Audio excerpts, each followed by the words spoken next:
జేబీమాన్ అందరికీ. ఆర్టీసీ కార్మికులు మనకు ఇప్పుడు సమ్మె చేస్తున్నారు కదా, ధర్నా చేస్తున్నారు కదా.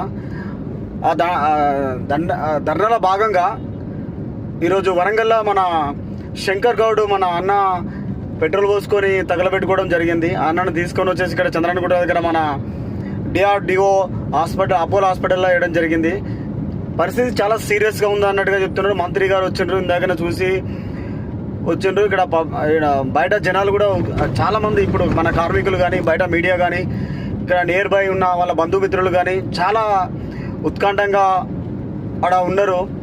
పబ్లిక్ చూస్తే, ఇక్కడ అయోమయం చూస్తే మన అన్నకు ప్రాణ అపాయంలోనే ఉన్నాడు అన్నట్టుగా తెలుస్తుంది.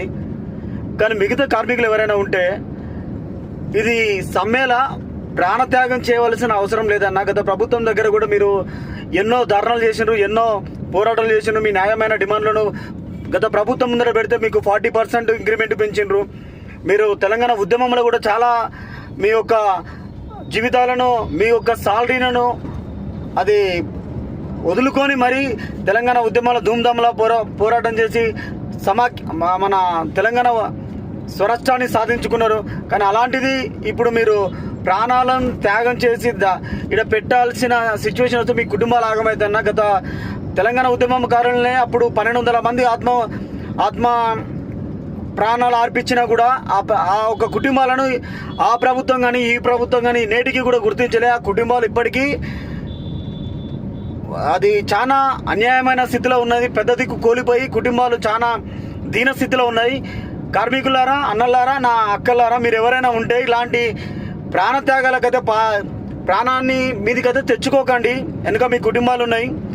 సాధ్యమైనంత వరకు మీ న్యాయమైన డిమాండ్ ప్రభుత్వానికి హెచ్చరికలాగా, ఒక ధర్నాలాగా చేద్దాం. మీకు ప్రతిపక్షాలు కానీ, ప్రజాదరణ కానీ చాలా ముందుకు వస్తుంది.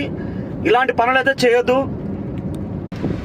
సార్. ఇది మన తెలంగాణ గవర్నమెంట్ వెంటనే ఈ ఆర్టీసీ కార్మికులది వాళ్ళ గురించి స్పందించి వాళ్ళ న్యాయమైన డిమాండ్లు మీరు ఇస్తానని చెప్పిన హామీలను నెరవేర్చండి ఫస్ట్ ఆఫ్ ఆల్. ఎందుకంటే ఆ కుటుంబాలు ఒకరిని చూసి ఒకరు భావోద్వేగానికి గురై ప్రాణాలు పోతుంటే చూస్తుంటే నెక్స్ట్ మరి వాళ్ళు ఏం చేయాలో చేస్తారు. సానుకూలంగా స్పందించి వెంటనే ఆ కుటుంబాలను, ఆ బాధ్యతని మీరు పరామర్శించాలని నా ఒక విజ్ఞప్తి.